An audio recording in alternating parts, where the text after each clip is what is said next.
trying to troubleshoot technical issues live, but isn't that what these Twitch streams are for? Oh, yes. So hello, everybody. Yeah. I don't know. Do we have an intro for this, Ryan, or do we just go? We have a countdown video, but let's should do we the play countdown that? video because we need right. that. Because Greg, right now, just so you all know, we're getting weird resolution issues from Greg's computer. So as we speak, in the wild, Greg is currently jumping over to a Mac, and then he's going to try to join, maybe RDP into his Windows system and share that. And for the record, it worked perfectly, and then it stopped working perfectly. And then it didn't work at all. I just pull something out of my butt randomly as we go through this in just a few moments. So with that, let's do the countdown. Here's the countdown video. We'll come back. Do-do-do-do.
Hello and welcome to another edition of Antisyphon address space layout randomization. In this particular episode, we have no freaking clue what we're actually going to do. We're currently working with Greg, and he is trying to get his screen to kick out the proper resolution, coming into Restream and feeding it to all of you, but it looks just horrible. So he's literally bringing up a new computer in the process of trying to get this set up. And for those of you that say second, welcome to our live stream. I'm joined by Ryan and Serena, as always, and I've been out of pocket for like a long time. I honestly don't know when was the last time I was here. Did I talk about the Capital One hack at all? I don't think so. For Monday? For the news? No, well, I think I was on the news, but not for AASLR. No. So it's been a while.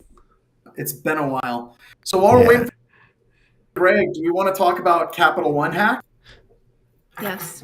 Sure. That, or I can give facts about Hazel, so we can let. Okay, so what we're going to do is I'll talk. Oh, we can take a and then I'm going to throw it over to you. You're going to give us a fact about Hazel. Oh, there we go. And we'll talk about Capital One. Okay? Yeah. Right? Yeah. So that's what we're going to do. All right, so here we go. So I am going to bring up just a random article on the Capital One hack, and I'm going to share my screen. There we go, like that. Coming in. So this and going is full screen. where I was a couple of weeks ago. Oh my god! Ooh, an ad. They got an ad. There you go. You are at this ad. I am now at this ad at Tech Target. Ew! I got Tech Target all over my computer. That's weird. So I was an expert witness in the Paige Thompson trial, and I was out in Seattle working with prosecution on this case.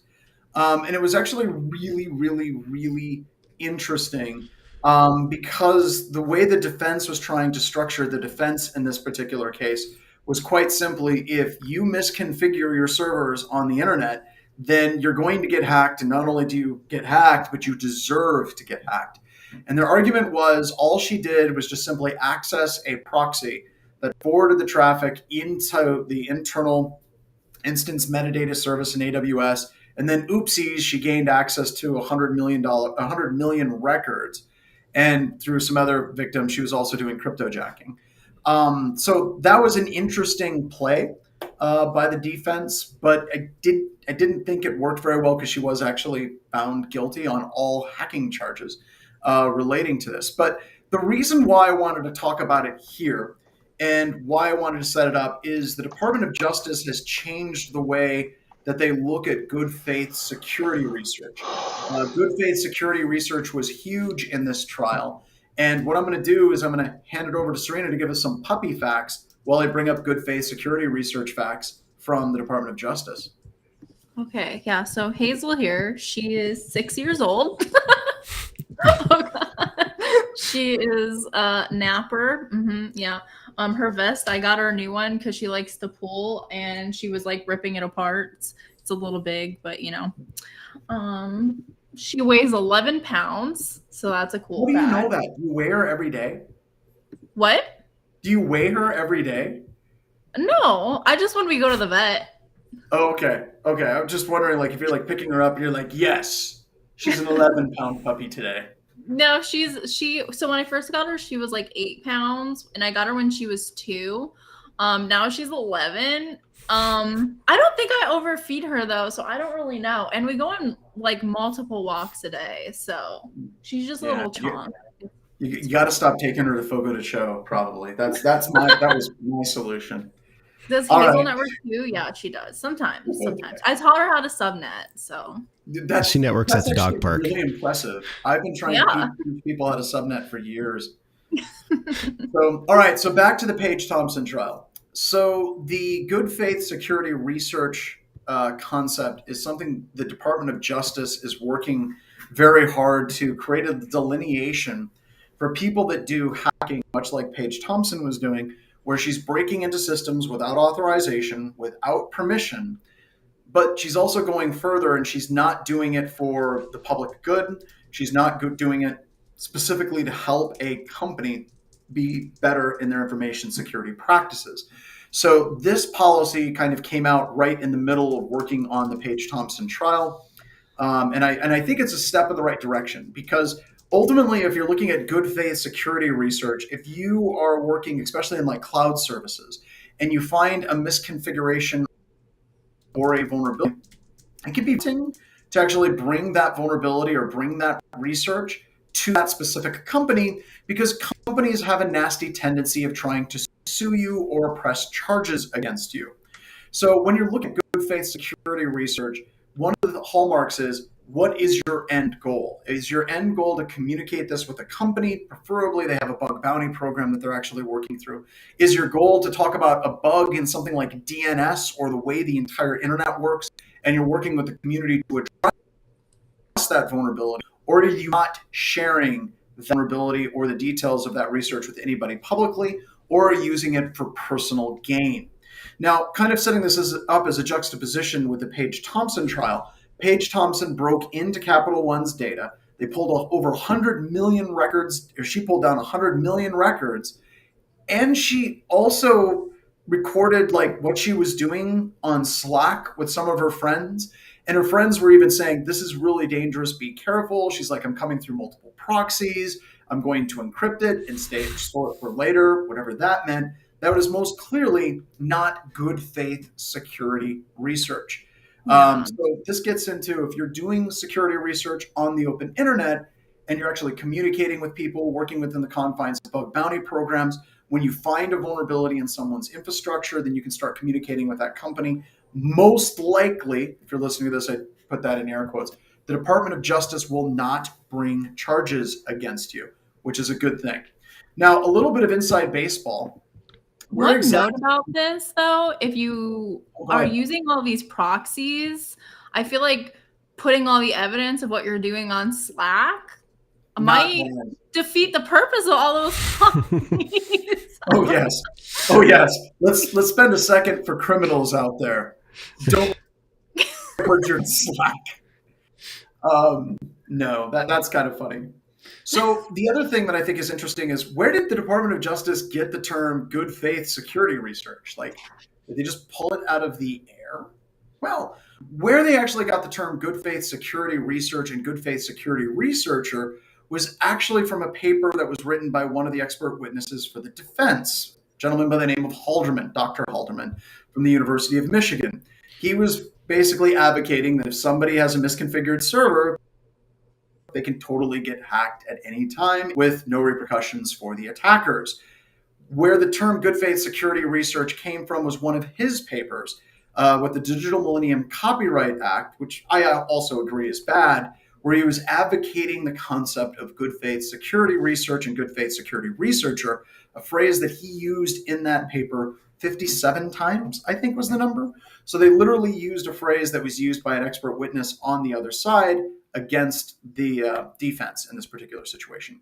But this is great because for us in the security research community, as long as you're above board, you're not documenting your crime on Slack, and you're trying to coordinate and work with companies and work with the community as a whole, you're probably going to be all right. So let's take a couple of seconds and let's see how our screen sharing is going. I'm going to stop sharing on my screen. There we go. Whoops. Buttons. I've got no update from Greg yet. Okay, cool. So let's go through some questions. Maho42, zero trust in a different sense, kind of, whenever you're looking at cloud computing. Serena's computer chair flipping recliner. I'm doing life wrong. Is it a flipping recliner? It's just a very big chair. I do have over here, if you can see it, a Herman Miller chair. Which is not in use. Which is not in use. Because I bought this big comfy chair, and then I was like, if I just push this over to my desk, Anyway, it's pretty comfortable. True hacker. I think it's time for a Greg update. Greg is still trying to get his Mac to boot. I don't know what people are saying about my filter. They're like, is John going through some type of naked filter? I don't know what that was about. No. I don't know what that means. And no, I guess. So. Oh, there we go. Greg. Let me unmute him so he can talk to us. Now we can hear you. Yeah, so I feel, I thought I was prepared for this. I guess I'm not. Anyways, I'm spinning up another computer right now to get this thing going. The thing is, like, none of the tools are installed in the MacBook box. So I'm not sure what you guys want to do. Did you already, what's up? Let's just push. We can definitely do it another time. How's that sound? Yeah, I don't want to waste anybody's time. I'd rather push than just, keep going with this thing. All right. Let's just push then. And what we're going to do is we're going to continue with Hazel Facts, random tech things from the internet, and ask us anything. Greg, do you want to hang out for Ask Us Anything as it relates to absolutely. Whatever it is people want to ask us? We'll just do that. So I think it's time. So while you're all typing up various questions you have for the four of us, the questions can be puppies, hacking, computers, or photography and video. Ryan will be happy to answer any of those questions as well. Let's get another puppy fact. Hazel. Oh gosh. All right. Let me think. Oh, so you went through way too many. You went through way too many. The first time. Used them all up. No, I did one of those doggy DNA tests. What? Yeah. Okay. Because she was a rescue, and when I took her to the vet, I initially asked, what is she? And so he's like, oh, she's like a dachshund because she's very long, and like a Chihuahua Terrier mix. So when I did the doggy DNA test, she's actually a mini poodle Chihuahua mix. Like those are like her main. Can you hold her up? I don't know if I believe that. She doesn't look like a mini poodle Chihuahua. She's on the floor now. Come here. Yeah. And we're wondering why she's fat. So. Right. But yeah, so that's a fun fact. I also found out that she probably came from a puppy mill because they just found her wandering around and she wasn't fixed and she was already 2 and she was disoriented on the street. She escaped. Yeah, she escaped and nobody claimed her and she didn't have a chip or anything. So but when it matches you with other dogs that are related to your dog, like ancestry, I swear. All right, so we've got a question from Kumar. Is DLL sideloading different than search order hijacking? And if so, how? Hey, what's going on, Giant Kumar? I hope I pronounced that right. So I would say DLL sideloading is a subcategory underneath DLL search order hijacking. So the way that DLL sideloading works is that, so say you want to do a DLL sideload for teams.exe, for example, you could use process monitor to filter for all of the DLLs that it loads at runtime. And then you would want to find one that is loaded into the app data folder, and that would be readable, writable, and executable. And that if it comes back as name not found, and you make your malware that DLL, That way, when Teams is executed, it'll search for your DLL. But say it's like later in the search order of when Windows searches for the DLLs that Teams needs, your malware will not execute. So it's definitely search order hijacking is definitely part of DLL sideloading. So one of the questions I always wanted to ask about this, because I have a legitimate question on this topic. A lot of apps only load dynamic link libraries specifically when they're invoked within the app. What I mean by that is you can be running an app and then in the middle of running that app, calling a function that invokes a dynamic link library. So when you're doing your research, do you do research just what is loaded with the app whenever it starts normally, or do you also look at dynamic link libraries that may be loaded as the app is functioning? So what I'll do for that is I will actually take the teams.exe, I'll drop that in IDA Pro, and I'll look at every single export that it exports because Teams might be loading that DLL multiple times. There's multiple ways to skin this cat too. There's also like a little Python script that Charles Hamilton has on his GitHub where you can look at every single DLL that it needs as well. So that being said, what you can do is in your malware, it has to be named the same thing as the legitimate DLL that like Teams would call. So that way it hits it. And you could also then proxy that legitimate DLL to your shellcode function. So say it's supposed to call some DLL, you can just proxy that to your shellcode. That way Teams, every time Teams calls that DLL, your shellcode executes. That being said, you don't want 100 beacons because say your DLL is called 100 times, you could write into your code like if already executed to skip over it, if that makes sense. Now, with DLL sidejacking and like this type of attack, I remember it was really, really, really huge like a few years ago, and I still see our testers using it to this day. Is it getting rarer, or do you feel like it's every bit as dangerous as it was like 5-6 years ago? I would say it's as every bit dangerous now as it's ever been because Microsoft doesn't see it as a vulnerability. They see it as a function of the operating system. So they're not going to fix it.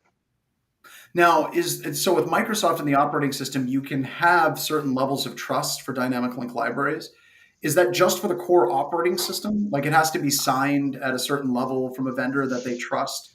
With third-party apps, it seems like that isn't the case. Is that a correct assessment? That's a great question. I usually target signed Microsoft binaries. I haven't dabbled as much in like third-party apps. Okay. And then Justin asked a question: do existing EDR tools flag suspicious DLL calls? I don't know quite what a suspicious DLL call would be, but I think that's a good question. I would say that this is very silent from an EDR perspective. It's pretty hard to detect on this. Now, juxtapose, like, so we're talking about exports right now. If we're talking about imports, EDRs will flag on malicious imports in the imports address table all day. So for instance, Minicats uses minidump write dump, which lives in dbghelp.dll. That's been an EDR and AV products since Minicats came out. I think it was in like 2014. So DLLs are a little bit harder for EDRs to figure out at this point. Now, with the DLLs, though, if you can actually get a valid code signing certificate, going back to like Duke was looking for valid code signing certificates, go back to Stuxnet, which had Signature Realtek and J Micron. Those are actually legitimate companies. Simply signing your dynamic link library, does that reduce the detection associated with it? Like if you actually go through and get a code signing certificate? Absolutely. And there's levels to this thing. So there's tools like SigThief and Carbon Copy that will basically create a signature for you and sign your binary, but it's not a legitimate code signing cert. You can go through the whole process of getting a code signing cert. There's companies like Sectigo, Komodo, Instant SSL. You could go on and you can actually buy one. You can stand up a fake LLC, use like a trusted agent so that your name isn't actually on the LLC, and then go all the way through the process. That is expensive and time consuming. But if you're a red teamer and you have like, months on an engagement, it might be worth it. Well, and we used to, well, I think we still, actually, Brian Furman still has one that we use quite a bit. We actually use it for like signing some of our VB code, is what he's been working with as well. Justin asks, or I think he's following on, where malicious code is being run in response to DLL calls, as we mentioned previously. So that's an extension of do existing EDR tools flag suspicious DLL calls or where malicious code is being run in response to DLL calls that was mentioned previously. Does that make sense? Yeah, absolutely. So if you just go into like MS Venom and you output some raw shell code and you're trying to run that in your DLL and it's not obfuscated whatsoever, that'll get flagged all day in memory. That's why you have to obfuscate your shell code. That's the first thing that will get you busted if you're trying to do this attack, is not obfuscating or encrypting your shell code. Okay, very cool. All right, so with the obfuscation of your shellcode, what do you use, like automated tools to do that obfuscation for you, or what are you doing? I know it's a multitude of different techniques. What are some of the ones that are working good for you now in obfuscation? Yeah, so if you use things like base64, that'll get you busted pretty fast. If you pack, encrypt, or compress, that's going to raise the entropy, and that's going to be a red flag also. So what I actually like to do is going back to like a little Python program that Charles wrote, my buddy. He actually, so what we'll do a find byte for all the hexadecimal values that are not present in our shellcode, and then we'll pick one of those values, and then we'll append that randomly throughout our shellcode. So that way, basically our shellcode still runs, but you do have to write a decoder that looks specifically for that obfuscation, if that makes sense. So like it's custom obfuscation at this point. We try not to do any kind of encryption or base64 encoding.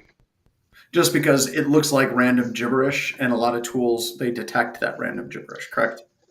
Absolutely. Yeah, if you encrypt, EDRs will pick that up. Okay. Because it raises the entropy. All right, awesome. So folks, keep the questions coming.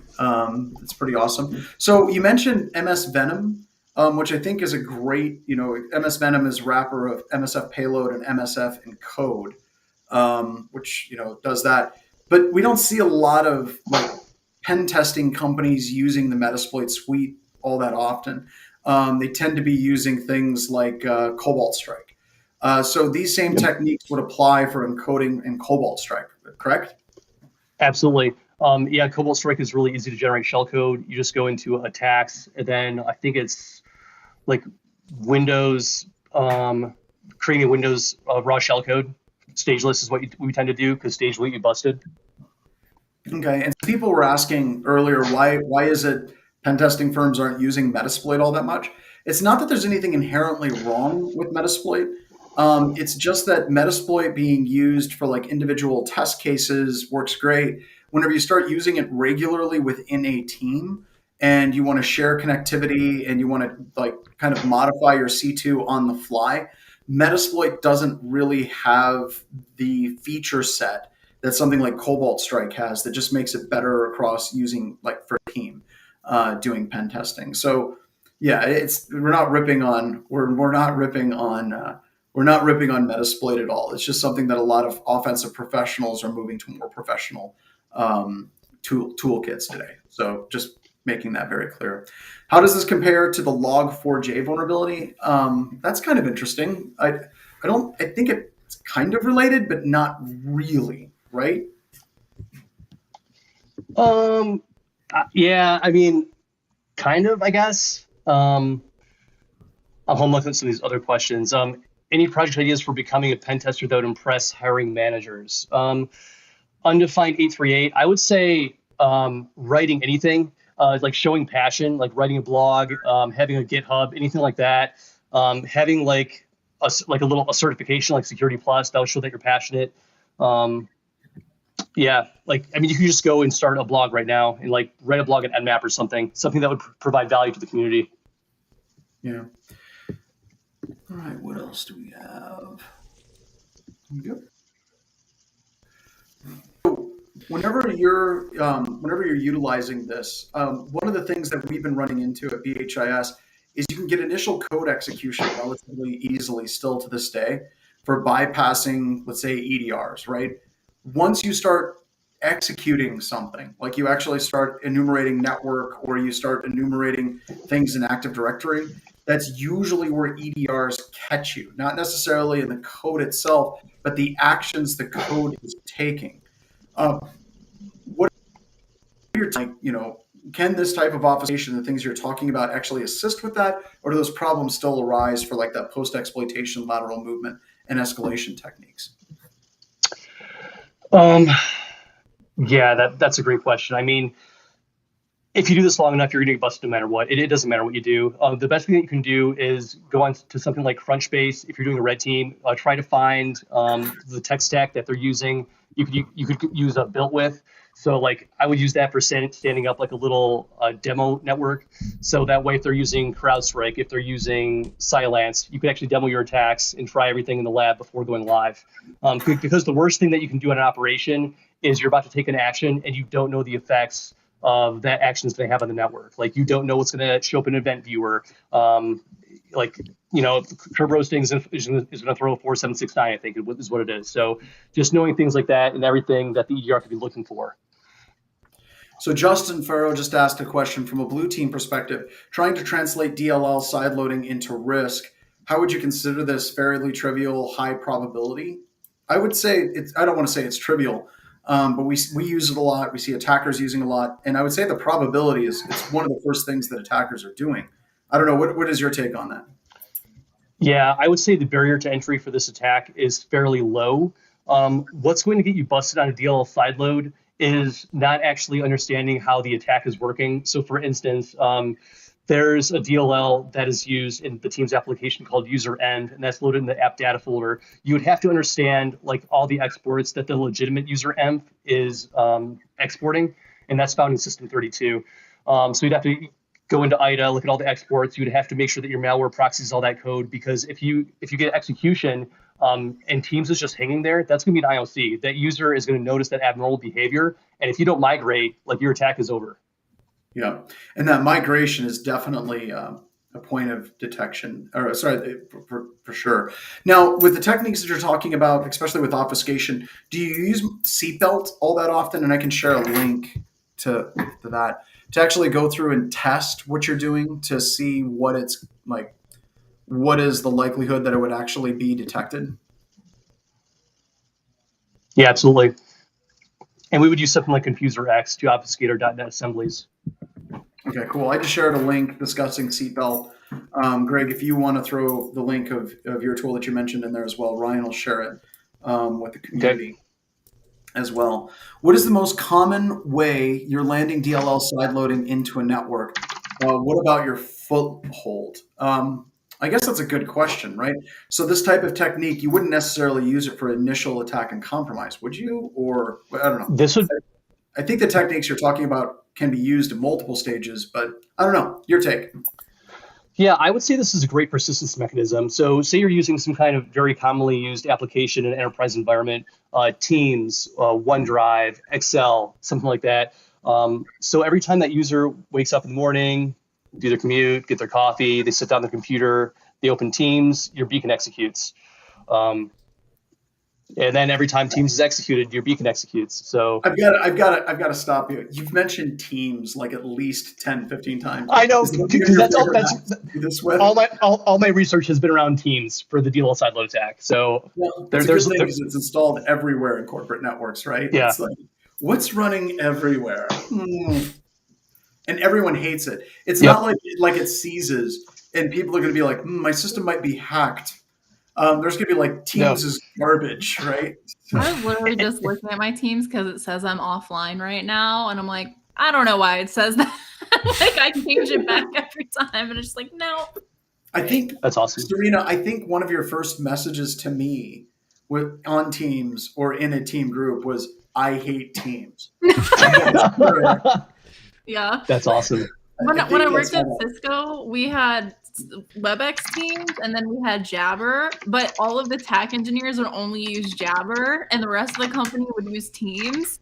So that like the TAC engineers use Jabber so nobody would bother them from like account managers and sales engineers. It's like your secret place. I'm convinced somewhere at Black Hills Information Security there's an IRC server that is away from my systems team and me. And everybody's using IRC, and like, there's no way John will come here. So, all right. So, Greg. So I want to get you back next week. Okay, like Tuesday of next week. when we do this, what are we going to see live? Like, what are we going to see whenever you do this live and you actually show this to people so they know to come show up next Tuesday? Yeah, or so Wednesday. We have a schedule as soon as possible. Yeah, so the way the hour will go is that we'll basically get the shell of a DLL in code blocks, and we're going to take that shell and then we're going to move it over to Visual Studio because I like using Visual Studio more. And then we're going to go through all the DLLs that Teams is going to search for that aren't loaded at runtime. So maybe we could make like a DLL that it's going to look for and pop. And then we're going to go through making that DLL. We're going to look at all the legitimate DLLs that Teams is supposed to load, and we're going to use like one of those. And then we're going to add the exports for malware. We're going to go through using Procmon. We're going to go through using Access Check. Access Check is a system internals tool that basically you can run it against a C drive. It'll tell you wherever you have read-write and read-write permissions on the network or on the file system. Procmon can be used for actually finding which DLL we're supposed to be, that the application is looking for, so that way we can find juicy targets to attack. And then eventually we'll get code execution. All right, awesome. And this is like a lot of the stuff that you're talking about. This is stuff that, like, if people want to get into this field of research, this is like a quick 1 hour primer on how to do this, right? Yep. Yeah, there'll be a lot of little utilities that we use to make it. Everything's going to be free and open source. We use Cobalt Strike at White Knight Labs, but for this, we're just going to be generating raw shell code with Metasploit. So everything will be reproducible for everyone watching. So everybody, consider this to be a teaser of what we're going to be doing soon. I don't know if it's next week or not, but as soon as possible, we're going to get Greg here and we're going to go through this. And we will definitely work through it. All right. So with that, this is a short AASLR, just because, I don't know, like video issues. Greg, AASLR? One more time. I have a feeling it might be working now that we're at the end. No. Okay, no, hold on. Ryan says. No, we can at least show people what happened. Yeah, we can show people what the problem is. Okay. Yeah. So here we go. This is what we're fighting, folks. I actually have nothing on that screen. Let me move some stuff over to it. And it was working, like, no joke. It was working flawlessly. And we started walking through it, and it just, like, right in the middle of it, just pooped all over itself. And then he's tried rebooting, logging off and on again. We're at the bottom of the barrel, folks. If we're rebooting systems, we have literally no troubleshooting steps left after this. Sidebar though, nobody really liked my raccoon flying on a UFO photo on Twitter, and I thought that was pretty cool. So I liked it. Didn't I like it? I don't know. I have to look. How does that look? That looks better actually than it have been. So full disclosure, that was a Chrome tab. That wasn't like you seeing a whole window. So that might be why. Yeah. Now try doing the whole window. Do a whole window next. No, I see that. Yeah, it's Inception. Oh, it went away. Okay. Do you see screen 2? I see it. Yeah, it looks blank. Here we go. That still looks better. That still looks better. It's consistent. This is 1 pixel of an eye. That's awesome, man. All right. Wow. All right. So that's kind of what we were fighting with screen sharing. And like I said, I had a feeling it was going to start working. So we'll just have to troubleshoot that through. What you can do is fire up a video game in the background where your video card is thrown to using the GPU and just Minecraft. Minimize it. I'm not Minecraft. Minefield work. Yeah, and then everybody is going to make fun of you for your taste in video games. So trust me on that. All right, everybody. So that's it for this week of address space layout randomization from Antisyphon Security. As always, if you need to get hacked or you're afraid of getting hacked, would like to learn how to hack all your hacking needs, check out Black Hills Information Security and Antisyphon Security Training. Thank you so much, and we'll see you next week. All right, I'm going to say the words because Jason's not here. Kill it with fire, Ryan.